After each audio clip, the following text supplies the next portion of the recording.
shit, shit, shit. That's what they call the episode, shit, shit, shit.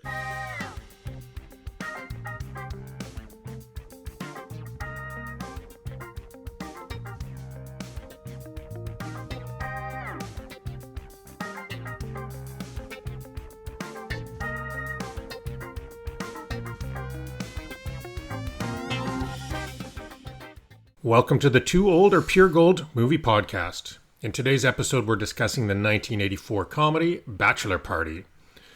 The format of our podcast, two Gen Xers rewatch beloved movies from our youth to find out, are they really as good as we remember? To help us debate and ultimately pass judgment, we ask our millennial co-host to watch these movies for the first time and help us determine, are they too old or pure gold? I'm your host, Olen Vanderleeden, representing Gen X. Joining me today is my Gen X co-host, Matthew Stockton. Hello. Representing the millennials, we have comedian Will Corry. Hey, hey. Also representing the millennials, we have regular co-host and donkey acting expert Anthony. Good morning. And before we get into this episode, just a reminder that the only way we can grow this podcast is with support from our listeners. So remember to like, subscribe, comment, follow us on social media, and please recommend us to a friend to help us build our audience. And we are just on the tipping point, people. Today's movie is the 1984 comedy Bachelor Party, starring Tom Hanks in his second ever starring role.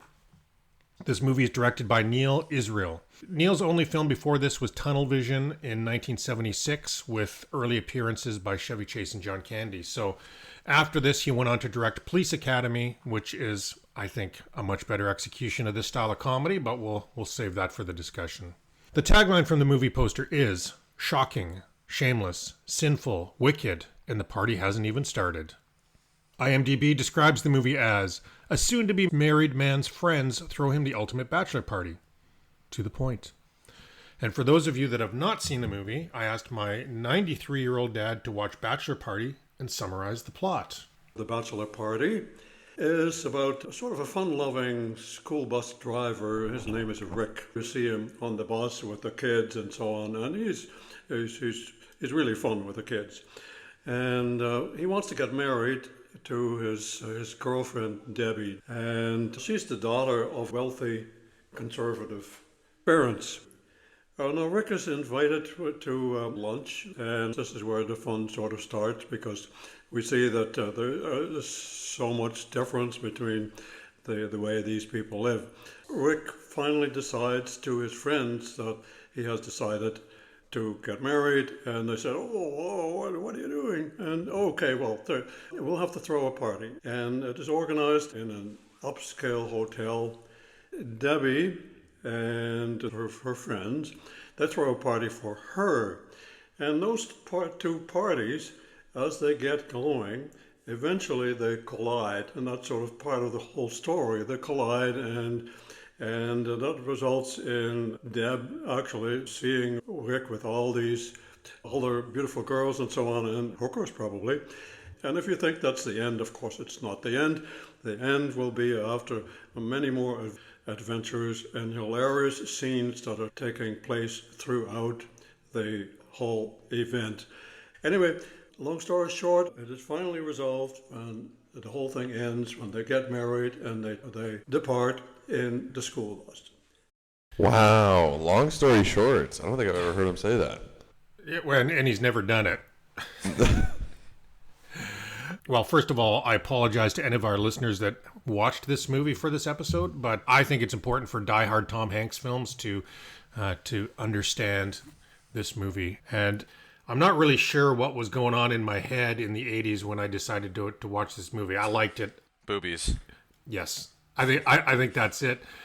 So I was ready to say it didn't age well, and then getting the recording from my dad, my 93-year-old dad, on this, and he actually liked this movie. So I thought, maybe I need to think about this a little bit more. What did you guys think? I enjoyed it. It was better than I thought it was going to be. I despised Tom Hanks' character. Only ever hated, was it Michael Keaton in, I forget the name of the movie. It was so bad. Gung Ho? Oh, Gung Ho. Yes. Yeah, I've only hated that main character more than this character. So it was good other than that, and I loved the donkey. Redeemed it for me. A donkey doing coke. I mean, how can a movie be bad? pure art. Pure art. I did not love this movie. I thought it was Shocking. I mean, I don't know. To me it was like like the 80s version of like The Hangover of my generation. Like The Hangover was like a crazy bachelor party that gets out of control, but I thought it was like executed like perfectly from a comedy standpoint. This one was a lot more slapstick. It was a lot more like silly gags, and Tom Hanks's character was a complete like buffoon. Like he was just such a goofball. Like, but I wasn't loving it when I was watching it. But then there were parts where I was like, okay, that's funny. Like there were moments that I wrote down that I thought were actually funny. But just overall, I wouldn't give the movie a glowing review. But there were some gems inside of it. I have a question for you that we'll table till after we hear from Matthew, but I'm really interested. If you didn't like this movie, which sounds like you're not giving it a glowing recommendation, it's not so different from The Hangover, and it's not so different from Old School, and those movies are so good, and I'm curious what is the difference, but let's save that for a second. Matthew. I feel dirty having had to watch and now talk about this film. Like, this film is so beneath us. It's like a relic of 80s sleaze comedy, right? It's a mess of juvenile gags. You know, it's like the misogyny is just all over the place. Dated stereotypes, stupid jokes, exhausting slapstick, and Tom Hanks is a moron in this film. This film is just... this is the worst film we've done. Whoa, the worst. Wow. Oh, wow. Rich coming from you after we watched your other pick for this morning's episodes. Spoiler. We'll get redemption in the White Knights episode. Okay, yeah, we'll talk about it, but yeah, interesting. Okay, well, I agree that Tom Hanks is not great in this movie. I don't know if he's great in anything. My first question was, why does he play Forrest Gump in every movie? Forrest Gump was less retarded than this guy. Oh my God. Just say it. This guy, I imagine this was early in his career. He had not popped as Tom Hanks. Second movie after Splash. Yeah, like you can tell he's very green. Like he's really, to me, he seemed like he was trying way too hard to be totally. like, Yep. to play this character of a guy who's like, I don't know, what was he? He was like a silly Bus driver dude who's not good enough for the rich girl's family or something. He's supposed to be coming off as effortlessly likable, but he just comes off as a dick. Such a blowhard in this. I don't know. It was so... Yeah. He was laying it on thick. It's funny because I was thinking I actually side with the rich dad in this one. I thought he was an asshole, and I thought Rick was super annoying, and I don't know why that Debbie character would pick this guy. Just for daddy issue revenge. She should have married Cole. Yeah, they're 100% getting divorced within a year. I told Debbie, my Debbie, that if one of my girls ever brings home a guy like that, you better handle it before I get a chance. Well, Anthony's going to get his crossbow out and take care of those dudes. I don't want to spoil favorite lines, but when the dad says, "You're an asshole," which is fine, but you're marrying my daughter, and I don't want little asshole grandchildren. I'm saving that one. I mean, I think that pretty much summed up the movie for me. Yeah, that was a solid line. Well, right off the bat, I want to say, so the dad role, I felt the whole time that should have been Ted Knight. Ted Knight, who did Caddyshack, he is much better version of that dad. Oh, yeah, they seem really similar, too, actually. Okay, so let me ask you on the comedy side then, Will. What is it about a movie like Old School or The Hangover that is so good that this movie missed? I don't know. Maybe just like the comedic styles like were different. This one was just like a lot of more gags, a lot more like clownish behavior. Also like it was almost like cartoonish. Like these guys' idea of like a silly, crazy bachelor party was like, we're gonna get hookers, and it's like nobody gets hookers. Like people get strippers, but like it's like I don't know. It was just weird. And then like Hangover is just like more based in reality. It's like they just go on some wild adventure and some crazy. I don't know. Maybe it's best not to. Like Bachelor Party, you know, the Hangover is. I just found it smarter. Like it was like more clever and more engaging versus this mindless chaos. It's just so there's a bit more depth to it, and it's and I think the characters were a lot stronger. Phil, Stu, and Alan in The Hangover.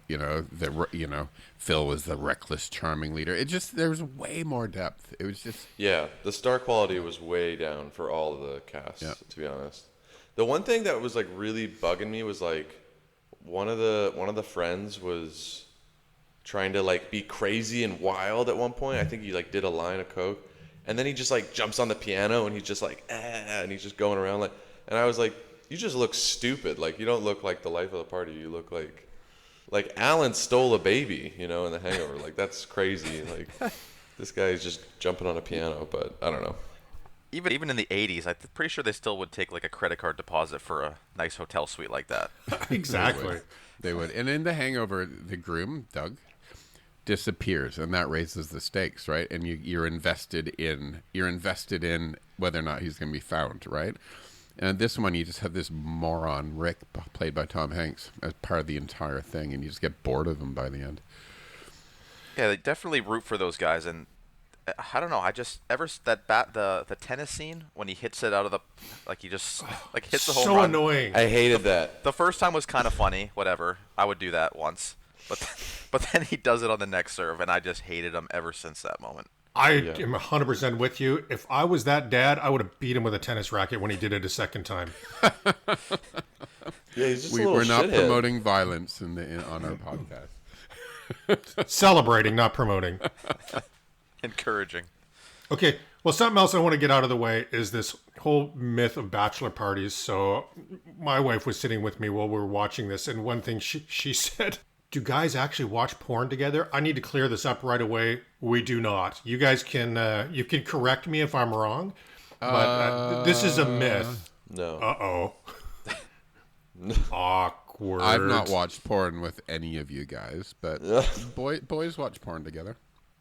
I remember as like a teenager, you have like a sleepover. There's like 5 or 6 dudes. Someone steals a porno and they throw it on. It's super awkward. When you first discover porn, Who has to eat the cookie? Okay. Never played that game.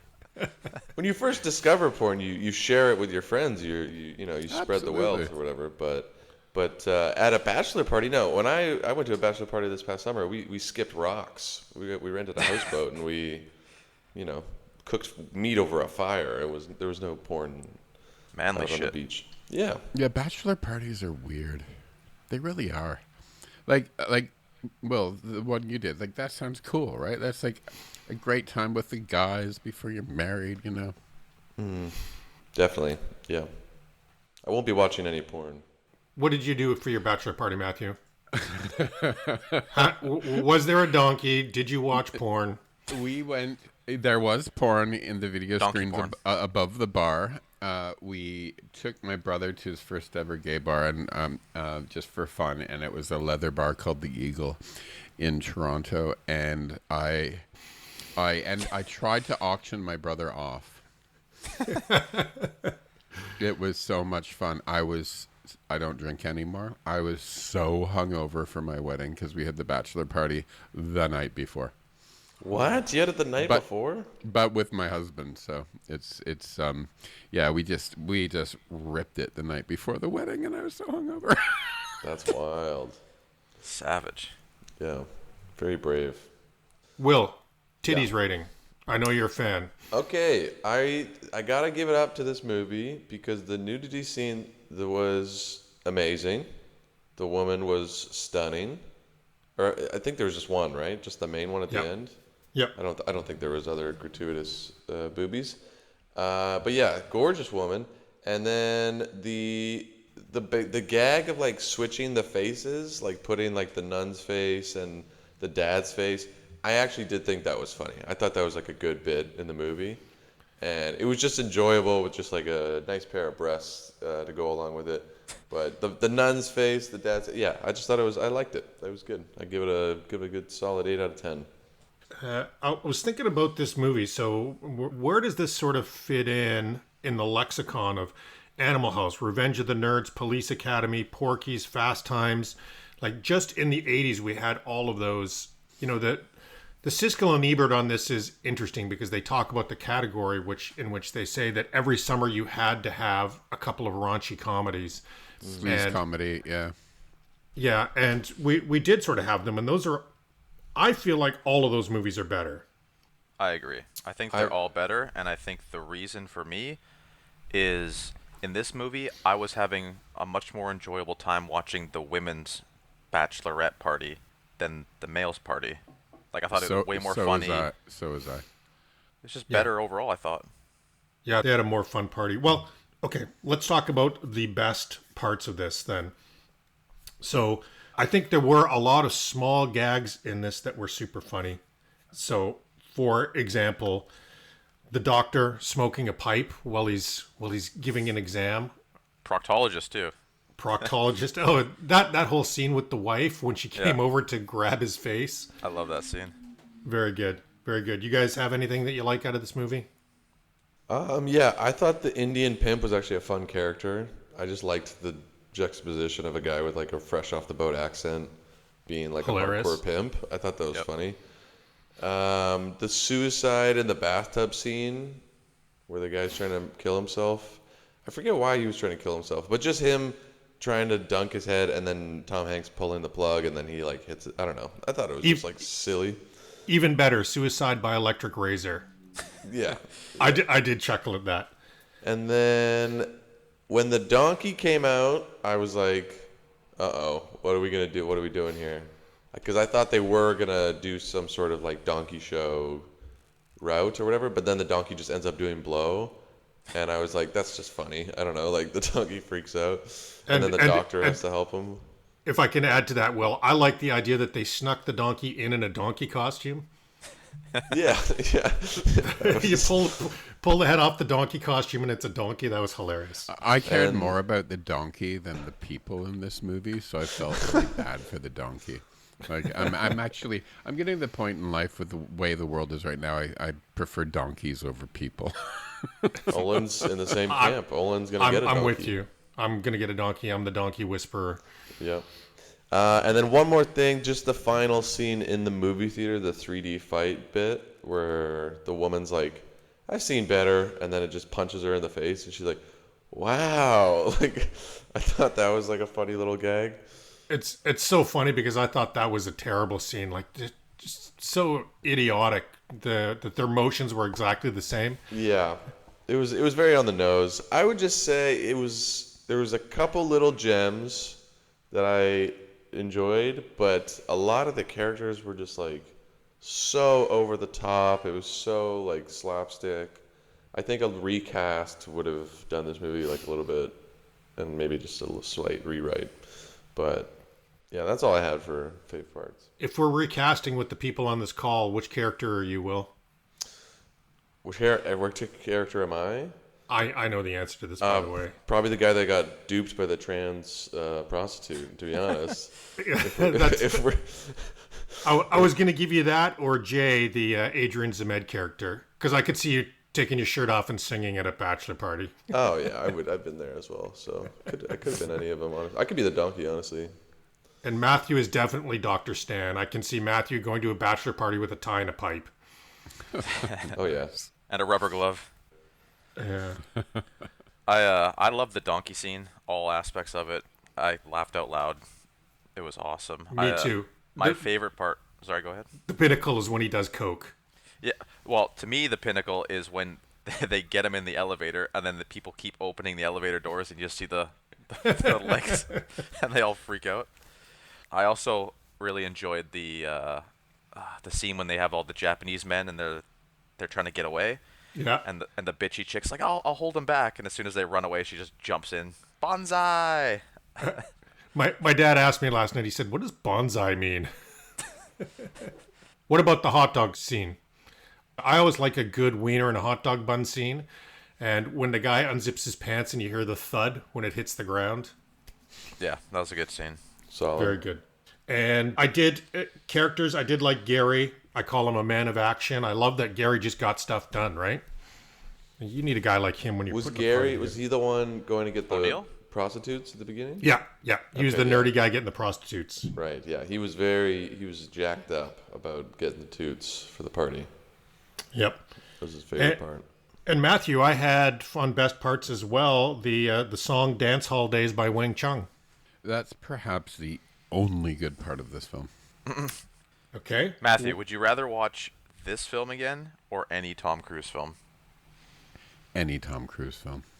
Wow. And I can't stand Tom Cruise. Wow. In our last episode, Matthew, we did one without you, and we missed you on it. But I told the audience that you were. I told the audience you were at a Sylvester Stallone fan event, so that'll be fun. You did not. I did. I literally did. Reputation. Yeah. Okay. Well, then let's go to worst parts on this. You know, even though the film was kind of blah, I didn't have a lot of worst parts that I hated.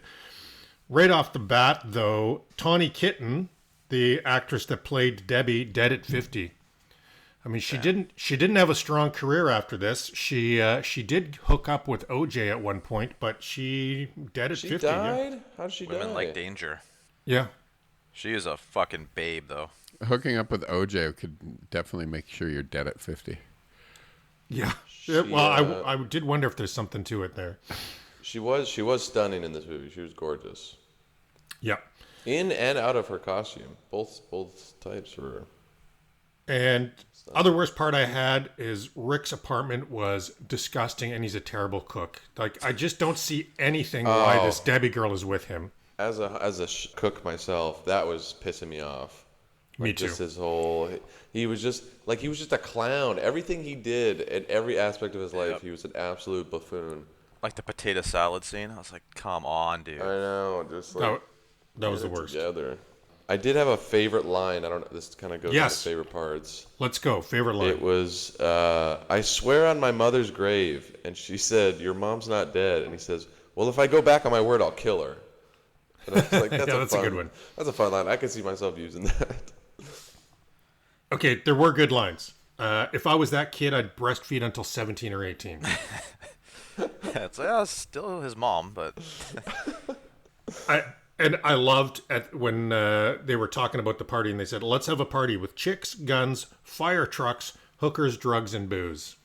Those are all good elements. That's a great That's party. basically the entire plot in one line. Yeah. should have been the tagline. You don't need any other It words. should have been the tagline. I liked, you're a pimp? You look like Gandhi. That might be in the Woker joke part, too. And then the gentlemen start your boner scene. I like that. Solid. Drugs to the left, hookers to the right. Key to any successful party is being organized, right? Yeah. For sure. Okay, well, why don't we talk about how this film did? Do you guys think this was successful? No. Not in the slightest. It couldn't have been. I think it was so bad that it probably was successful. It's going to throw me off. Well, you guys would be wrong. According to Box Office Mojo Worldwide, Bachelor Party was the 19th highest earning movie at the box office in 1984. Beverly Hills Cop was the leader at the box office in 1984, and this film was beat by two older Pure Gold favorites, Gremlins and Romancing the Stone. It was barely beat by Revenge of the Nerds, so it was basically toe-to-toe with Revenge of the Nerds. Revenge of the Nerds is much better than this. I'm just reading the numbers. I'm not arguing. And it was beat by Tom Hanks' first starring role, Splash, which took the 10th place. But here's what's going to blow your mind. So 1984, these are movies that this beat. You ready? Mm-hmm. Terminator, Red Dawn, The Killing Fields, Starman, A Nightmare on Elm Street. This movie did better than all of those. Wasn't the Terminator like a box office hit, or wasn't it like? Oh, T1 maybe not as much, but It wasn't at the time. Certainly not in the year that it was launched. That's crazy. Terms of Endearment was the Best Picture winner this year, and rare for me, but I'd rather watch Terms of Endearment than this movie. Terms of Endearment's actually a good film. So it did better than we thought. The budget was $5 million. Any guesses on what it brought in? Probably 20 million. And 15. $5 million, most of that went to coke and donkeys. Matthew thinks 15. I don't think it was real Coke. I'm gonna say 20 million. 47. $38 million. Fuck. That's a great profit. So this movie made 8 times its money. This is why these raunchy comedies kept coming out. Because You know, before social media, I thought I was just like average intelligence, but I now feel like perhaps I'm a genius, and and it doesn't surprise me that the general public ate this movie up. Okay, Dr. Stan. Thanks for that. Just so you all know. I think most of the people that went to see this were going for Tawny Katane. Probably. Yeah, it was before internet porn, right? To be honest, this movie reminded me a lot of Porky's. Yeah. Good, Yeah. big, heavy Porky's vibe. Same genre, yeah. It's totally the same genre, and I think movies like this were made because of the success of Porky's, the crazy success of Porky's. Right. But again, I think we've identified that this movie had weak characters and not enough stakes. I think that's why it's not as good as some of these other ones. And Porky's did have deeper characters and higher stakes. Yeah. Yeah, I didn't really understand why they kept building all this. Like, they're trying to build these characters in this movie. They're wasting so much time. It's just a bachelor party. I don't need to know your fucking life story. Yeah. No. Have fun. I think the better movie would be what happens the next day when the hotel's calling. Like, there is $78,000 in damage and a dead donkey that need to be taken care of. Attempted murder, too, on Cole? Poor donkey. Yeah, that was the thing, and the conflict was like, oh no, what if his fiance finds out, or what if he catches, or like, what if the dad succeeds and they don't end up together? I didn't care the whole time. Like, I didn't care if they didn't end up together. Really, like We all knew they weren't going to last, so what does it matter? yeah, there was no stakes. There was no like, oh no, this poor couple. Like, I did not care for Tom Cruise in the slightest. So it was just like, I was rooting for Cole. I thought he was 10 times better than Tom Hanks. Agreed. And I mean, he did offer him $10,000 in a toaster for her. He obviously loved her. and the Porsche. He offered a fair trade of goods. You know, just like they used to. Yep. Chivalrous. Well, let's get back to this and let's guess. Rotten Tomatoes critics. Do you think any critics like this? And audience, do you think the audience liked this? I think over time, so it did well, but over time it definitely doesn't. So I'll say 20 critics, 50 audience. I think 28 critics and 41 audience. I'm going to go right down the middle. I'm going to go 25 critics, and I'm going to go a little higher. I'm going to go 60 audience, because it was so popular at the box office. Maybe 70 audience, honestly. I don't know. Okay, this is going to blow your mind. Critics 54. No. No Yep. way. What? You got something wrong. I did not. Crunch the numbers. Look it up. Over Matthew was half visibly upset for our listening audience. of critics said, "Get out and see this movie." Ugh. And it's contemporaneous, so it's up to date. So even people watching it today said, "Yep, get out and see it." So that means Will wins this one with a 33. All right. Way off on critics, but you all were very close on the audience with middle of the road. What was audience? 56, 56, and critics was 30. 54, Oh, 54. Oh, they're about the same. but the same. Yep. That's So crazy. this yep, It's pretty rare that the critics and audience line up so close like that. it is rare, especially on a movie like this. Critics hate comedies, and critics hate especially raunchy comedies. So I don't understand, but yeah, that's what happened. And according to Rotten Tomatoes, Tom Hanks knows what he's doing, because his best film is Toy Story 1 and Toy Story 2 at 100%. Big is his second at 98%. And, I looked at that, and what I realized is that Tom Hanks has got a real kid-like theme to his acting. Like, the movies where he does well, he just acts like an idiot or a kid, right? I mean, well, no, I think he does have some good. He's got Castaway. That's like a pretty solid. What else did he do? Yeah, but the volleyball was better. Well, it was kids volleyball. He's got 16 movies over 90% on Rotten Tomatoes, and that's high. So the consensus is that he's a good actor. But to be fair, he's got a lot of stinkers too. It's just that the guy works a lot. I just don't think he's like a comedian actor. I just don't find him like funny. I think he's good as like. No, definitely not. He just seemed like he was trying way too hard. Two movies we should do that I think you guys will like better. Matthew, you can tell me what you think. Big and Splash. Those are both early in his career, and he's a little bit of a comedian then, but I think they had some other strong characters in the movie. Like in Splash, he had John Candy with him, and John Candy's going to keep him in line, and right? Well, to your point that he acts childish, Big, there's actually some depth to the movie. Yes. Big, and so it works because he's kind of a childish actor, right? Yeah. I think Yep. too, like in Toy Story, he's really funny, I thought. But to me, like he's one of those guys that just doesn't look funny. He looks like he should be a serious, like Broadway actor, but he's got some funny lines. Just I don't know. I feel like he tries to do too much with his body, and he looks like Woody in real life. Yeah, and you guys nailed it. Who said it? Anthony, I think you said it. He's trying too hard. That's really, I think, where he went wrong on this one. Yeah. Like, And it's his second feature role. He's probably obviously inexperienced. Like, Yeah, you can tell.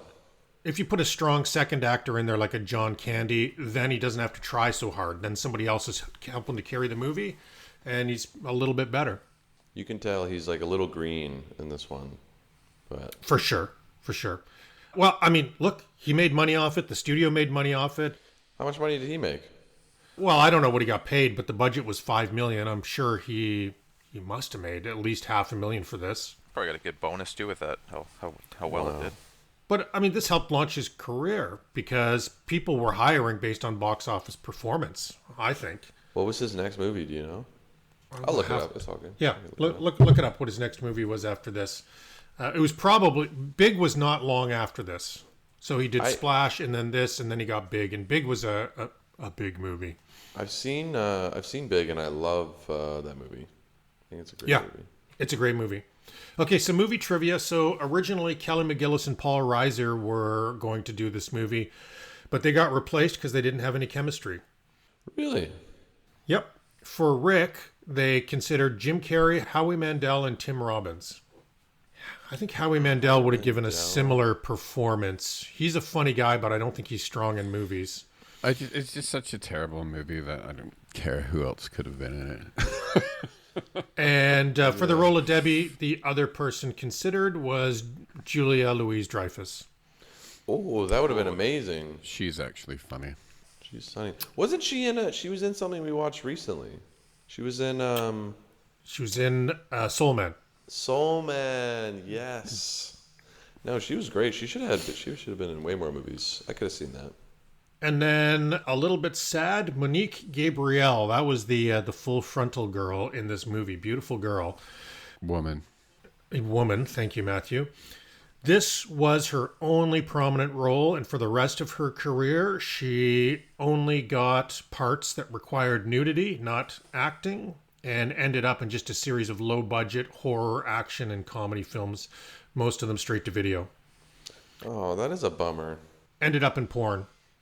So this did not launch her career. I think this sort of typecast her as just good looking. Oh, shoot. And Ted McGinley turned down the role of Rico because he was doing Revenge of the Nerds. And I think he chose the right one. Mm-hmm. Okay, woke or joke? Sex with donkeys? So can I jump in on woke or joke? Yeah, please.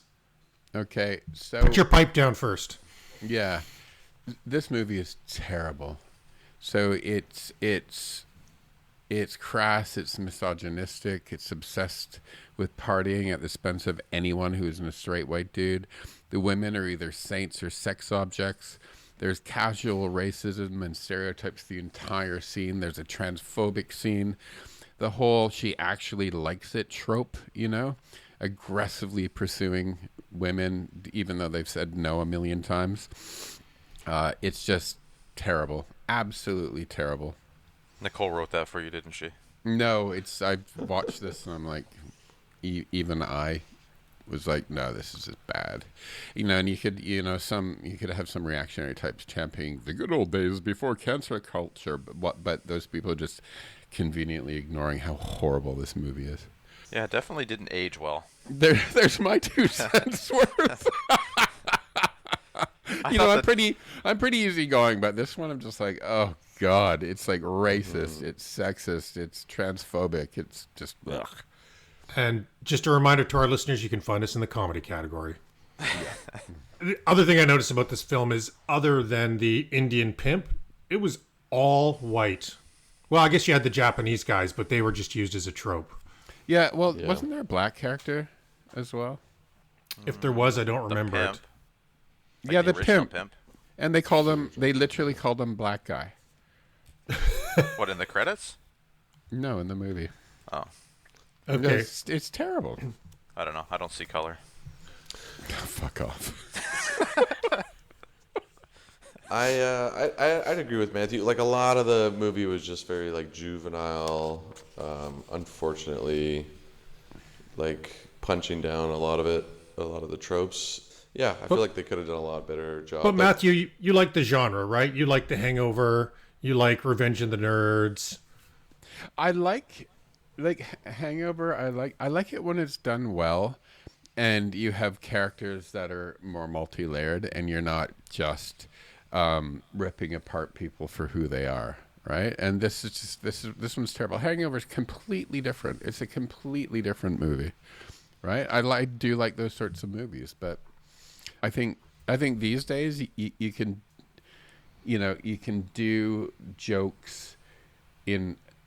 Jokes offend people. That's why they're funny, right? Like, for me, I believe that. But it's how it's done. If there's intelligence behind it, right? Like, I think a joke that's ripping apart somebody else that isn't intelligent, that isn't sort of actually a statement about society that's just a bad comedian. Right? So what's a movie in the genre that you like? What would be your favorite? The Hangover. And the one with the women. Date Night? Bridesmaids is hilarious. Bridesmaids is the best. I would probably pick Old School. And I think Old School is great, but I think that's the power of the actors in that one, because that storyline wasn't much different than this. Yeah. Yeah. Great. Luke Wilson and Will Ferrell. Yeah. Let's go streaking. Okay. Yeah. Sorry, just to add on to Woker joke. The only thing I wrote down for it was the trans hooker scene. I thought it would have been a lot funnier is if that guy found out he was with a trans prostitute and then like loved it or whatever, and then like he came out of the room like, oh my God, you guys, I met the love of my life, da da da. Like, I thought that would have been a way better bit than him just becoming immediately disgusted and like taking a shower. I was just like, okay, like, we get it. Like, come on, man. I think so too, and I thought that's what was going to happen. I know. I was like, oh, he's going to be turned into like the guy who, is somebody who experiences it cool. and realizes he likes it. Why not? Yeah, right? and I was like, that'd be a much funnier. And likes the person, you know what I mean? Like, that would have been cool, right? It would have been cool. Yeah. Like, if his friends were like, she's trans, and he's just like, I don't care, she's the best. Like, I don't know, that would have been cool. But he immediately just jumps in the shower and starts scrubbing himself. I was like, ugh, this is... Yeah, and that just, like, to me, that, like, I have trans friends. I have trans men friends and trans women friends. And I don't know, when I see shit like this, I just want to stand up for them. Yeah, it's good. Here's our opportunity. Yeah. Well, however you guys felt about this movie, I promise you there's others who liked it more or less than you. And for this movie, there were 12 10-star reviews out of 112 total reviews. So 10% of the people gave it 10-star reviews. So there's fans of this movie. So here's a few. This film is a shining example of Tom Hanks' comedic talents. The jokes all work in this film. There's never a dull moment in Bachelor Party, as each scene is well constructed to deliver an inevitable laugh, without the premeditated one-liners that seem to be so forced in today's trash comedies. This movie can be best appreciated by movie fans who enjoy witty, smirk-inducing comedies such as Porky's, Animal House, Police Academy, Summer School, and Weekend at Bernie's. This one made me sad for the woman that wrote this. My boyfriend took me to see Bachelor Party during my senior year in high school. It was the most fun I had had in a long time. Oh my God. Gotta get a new boyfriend. Poor girl. And simply, I think this is one of the funniest movies in the history of comedy. Wow. That is a stretch. I've got two more here. So watching Hanks in this movie before his stardom, you can see why he won 2 Oscars. And I thought this one was interesting. If this movie was done by Spielberg, it would have been better. Oh my God. That's such a stupid comment. Okay, now we hear from people who liked it less, and there were only 5 one-star reviews compared to the 12 10-star reviews. So, again, the fans outweigh the haters. How do I log on to this website to like even that out a little bit? Can you show me later? I will show you. So the first 1-star review. I found it difficult to understand why someone like Debbie would want to marry someone like Rick in the first place. Agreed. We all agree on that. It's appalling to think that Tom Hanks had to start out so low before making a name for himself as a truly fine actor. As for the rest of the cast, including Adrian Zemed and Tawny Kitten, they progressed just as far as their collective talents would take them. Nowhere. Damn. And then this one is kind of to the point. I hate it. So here's where it gets fun, Matthew. Siskel and Ebert, do you guys think there's any chance they liked it? Oh, please. I mean, just the way you're One of them always priming likes us right now, I believe yes. Okay. Well, Siskel, the Matthew of the group, called it an infantile movie. Calls Tom Hanks a poor man's Bill Murray. I thought that was a good point. That's a good line. Bill Murray would have totally done a better job. Siskel says Tom Hanks is okay in small doses, but there's way too much Hanks in this movie. Ebert announced immediately that he would give it a thumbs up, and Siskel groaned dramatically when he did it. He said every summer needs a raunchy comedy and claims this was the best of the year. So I suspect Roger likes titties. Roger says he laughed out loud several times, and you can't fake laughter. I think that's true. Siskel said he was disappointed in Ebert, to which Ebert said, well, somebody has to have a sense of humor. So this was a really good review to watch. You should check it out. And somebody else has to have some taste. So, Matthew, I can't imagine where you're going to land on this. Does this movie deserve a remake, prequel, or sequel? No, it should be scrubbed. Well, Bachelor Party 2, Oh, the last Temptation, was released in 2008. It was originally intended to be a remake, but they released it as a sequel. How did that do? Not Bombed. well. Tom Hanks starred in that, right? He did, yes. Came back. Reprised his role, as did the donkey. Okay, let's conclude on this one and put it to rest. Is this movie too old or pure gold? Too old. Way too Too old. old. It's too old. Okay, we're unanimous on this one. This movie is dead. To our listeners, it's dead as a donkey. Legs up. All Well- four legs. I picked this one. I thought it would be an interesting title because everybody loves Tom Hanks, and I thought you got to realize where he started from. Like, not everything he touches is gold. And I'm also fascinated because I knew this one made a lot of money. I'm also fascinated by some of these movies and how much money they made, how successful they were. Right. Did you think you were going to like it again, Olen? No, I didn't. I did like it when I watched it the first time, but let's put it in context. I was 14. So I did remember liking this movie. I remembered a few gags, like the donkey gag, and that I remembered as being good. It was just your newly released testosterone that was liking this movie. But, you know, the other thing that I thought would be interesting is I like breaking down comedies and trying to figure out what is funny. And I thought Will would have a great perspective on this. I knew going in, the question I was most interested in is why do some of these movies like Old School and The Hangover work when this one doesn't? I think we solved that. I don't know. I think it's like timing. It's the script. It's the writing. It's delivery. Like you got to have the right actors with good. I think the chemistry with the actors, like, because a lot of the bits you see in movies and comedies nowadays is usually like improv on set, like when they're just throwing jokes back to each other. So like if all these, like, you know, Tom Hanks, I don't consider him a comedic actor, so I imagine he'd be very good at that. I don't think he's a comedian. You're right. Yeah. Like Will Ferrell's a comedian, you know. Zach Galifianakis is a comedian. Like they could do all that. Well, and Siskel called him a poor man's Bill Murray, and Bill Murray's a comedian. Bill Murray can do that improv. Yeah, for sure. For sure. And you're right, Olen, because it's a kind of a formulaic movie. Like, it's been done many times before. It'll continue to be done. And like Will said, it's chemistry. That's what really pulls it together. None of these guys were funny together. It was just lines delivered to actors. Yeah, and there weren't any other big actors in this. Like, nobody else to really carry this film. No. Okay, well, Matthew, I'll make it up to you. Next week we can do White Knights. Good. Okay. Thank you, guys. Thank Thank you. you. See you next week.